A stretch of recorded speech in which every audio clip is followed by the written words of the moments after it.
Sikat sa buong mundo ang Barangay Kutol sa San Fernando, Pampanga dahil sa mga nagpipinitensya. Dito nakilala ng GMA News ang isang 60 anyos na ginang na 2 dekada nang nagpapasa ng krus. Live mula sa Kutol, San Fernando, Pampanga, may report si Victoria Tulad. Victoria? Rafi, puspusan na ang paghahanda dito sa Barangay San Pedro, Kutud, kung saan taon-taon ay marami ang mga nagpapapako at nagpepenitensya. Pero paalala ng Simbahang Katoliko, hindi sa mga parang ito maipapakita ang iyong paghingi ng kapatawaran sa Panginoon. Hindi iniinda ng 60 taong gulang na si Nanay Maria ang bigat ng krus na ito. Isa siya sa mga residente ng San Fernando, Pampanga na walang sawang nagbubuhat ng krus bilang panata ngayong Semana Santa.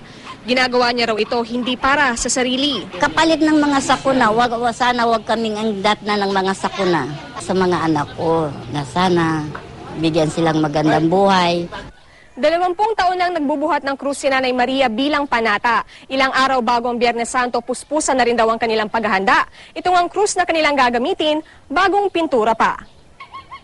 Dahil di ba ang Panginoon, pinahirapan din siya. O, kung anong inabot niya, ganun din ang abutin namin. Hanggang buhay ako, gagawin ko.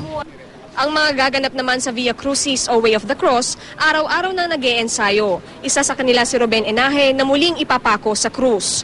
Pero ayon kay Archbishop Pasiano Aniceto ng Archdiocese ng San Fernando, hindi nais ng Diyos na pasakitan ng tao ang kanyang sarili bilang pagpapakita ng panata.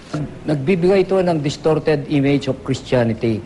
Para ba ang Christianity madugo, violent? Ito na yung kahalaga ng penitensya ay pagbabago ng buhay, pagbabalik loob sa Diyos, pagkakawang gawa.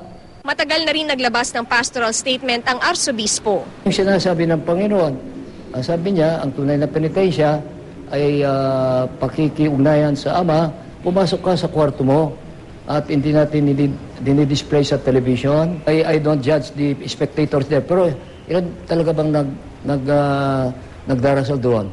I don't think. They go there just for showbiz.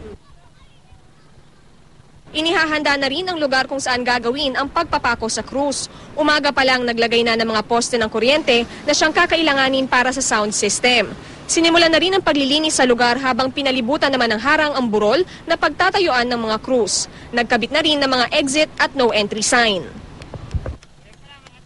Rafi, paalala naman ng lokal na pamahalaan sa mga politiko, bawal po ang mga kampanya lalo na sa Biyernes Santo. Noong mga nakaraang taon kasi maraming kandidato ang mga naglalagay o kaya ay namibigay ng kanilang campaign para Fernalia. Rafi?